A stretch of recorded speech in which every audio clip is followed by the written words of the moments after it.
Patrice Talon est très, très fâché. Il est remonté. Il est très énervé.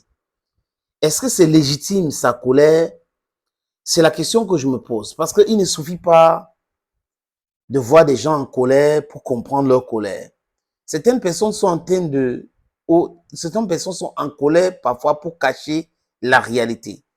C'est comme quelqu'un qui veut détourner de l'argent. On l'attrape, il commence à hurler. Oh, moi, je voulais faire X chose avec alors qu'il voulait détourner. C'est comme ça certains bandits. C'est comme ça certaines personnes qui sont dans l'illégalité. Maintenant, pourquoi est-ce que depuis que Abdurrahman Tchani avait accusé le Bénin d'abriter les bases militaires françaises, c'était secret, mais aujourd'hui, ce n'est plus un secret. On n'a pas vu cette même réaction musclée de la part de Patrice Talon. Il n'a pas fait une sortie musclée. Il a essayé d'expliquer des choses, démentir l'information calmement. Il n'y a pas eu appel de l'ambassadeur du Niger au Bénin. Parce qu'entre le Bénin et le Niger, il y a encore des liens diplomatiques. Et il y a un ambassadeur qui est résident là-bas. On n'a pas rappelé.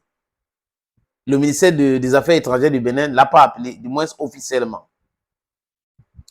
Maintenant, il y a de cela quelques jours, le président Assimi Goïta se prononçait et a accusé deux pays d'abriter les bases pour déstabiliser, un, le Burkina Faso et deux, le Niger.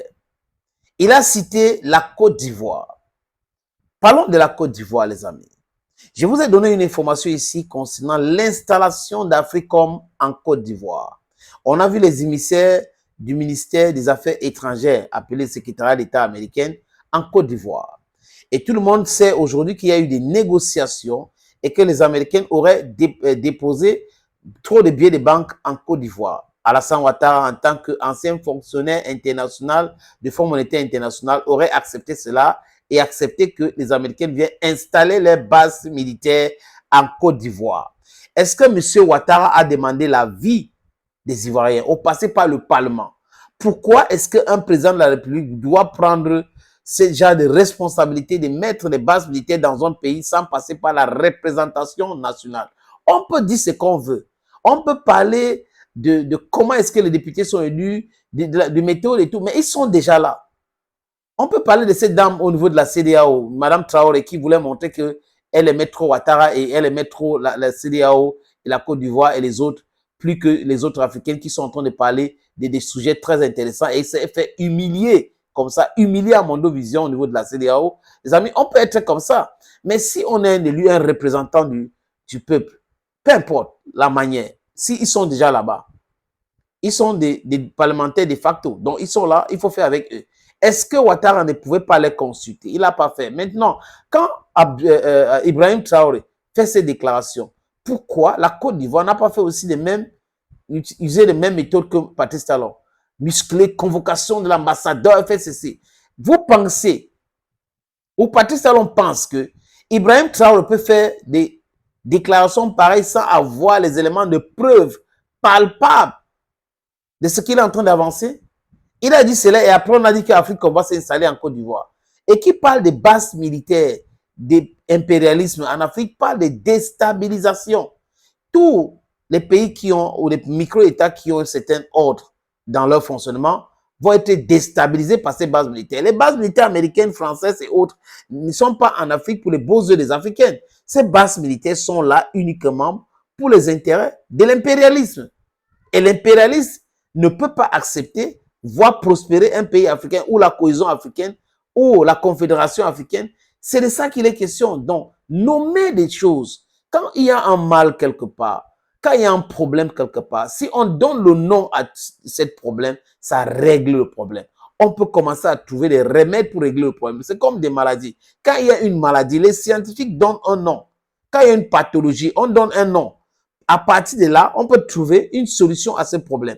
Mais quand on se cache derrière le langage diplomatique, le politiquement correct et tout, on est en train d'envenimer les situations, on est en train de détruire les choses, on est en train de... Et on ne doit pas être comme ça. Nous devons applaudir les dirigeants africains, les leaders tels que Assimi Goïta, comme Ibrahim Traoré, comme Abdourahmane Tiani, qui, les amis, cite le mal, qui donne le nom à un mal. C'est ça l'homme. L'homme, ce n'est pas celui-là qui va chuchoter derrière. C'est la France, c'est les Américains. Non, non, non, non. Il dit à Mondovision ce qu'il pense. C'est ça l'homme. C'est ça l'esprit de Sankara. C'est ça l'esprit de Thomas Sankara. C'est ça l'esprit de Patrice, vous voulez dire Patrice Lumumba. C'est ça l'esprit de Kwame Nkrumah. C'est ça l'esprit de Nasser. C'est ça l'esprit de Muammar Gaddafi. C'est cet esprit-là qui devrait nous animer, les amis, aujourd'hui. Donc, l'ambassadeur du Burkina Faso a été convoqué, il y a de cela 5 jours, par qui? Par Patrice Talon, du moins le ministre des Affaires étrangères. C'est sous l'ordre de Patrice Talon, ce n'est pas un truc comme ça. Il réside à Accra, au Ghana, et il a fait le déplacement. Monsieur le lieutenant-colonel David Cabré. Pourquoi? Parce que le Bénin conteste les déclarations du président du Faso sans toutefois dire le contraire réellement. Ils passent leur temps à contester ce qu'on est en train de dire. Ce qu'on demande à Patrice Talon, c'est de regarder les archives. C'est les différentes déclarations qu'il a faites. À partir de là, les amis, beaucoup de gens vont comprendre beaucoup de choses. Donc, les déclarations d'Ibrahim Traoré viennent de quelque part, viennent avec certains éléments. Ce n'est pas des déclarations pour faire mal et pour faire mal. C'est pour dire des choses clairement. Voilà ici, voilà tel pays, voilà telle personne qui est en train de faire telle chose. À partir de là, les amis, dans ce pays-là, ils vont trouver une solution. Et c'est ça. Le mal est connu. Le mal de la cohésion africaine, c'est Patrice Talon. Le mal de la cohésion africaine, c'est Alassane Dramane Ouattara. Et je suis en train de regarder aussi du côté du Sénégal pour que Bassirou Diomaye Faye, il doit faire très très attention. Parce qu'apparemment, avec Ousmane Sonko, ils sont en train de se tromper de combat. L'Afrique doit être libre. Vous ne pouvez pas venir dans un pays et vous pensez que le pays doit continuer à exporter des choses. Il faut mécaniser l'agriculture. Il faut industrialiser. Il faut avoir l'énergie électrique. Il y a des choses qu'il faut faire, les amis. Ça, ce que Patrice Talon fait là, j'appelle ça la distraction. Thank you, friends, and bye-bye.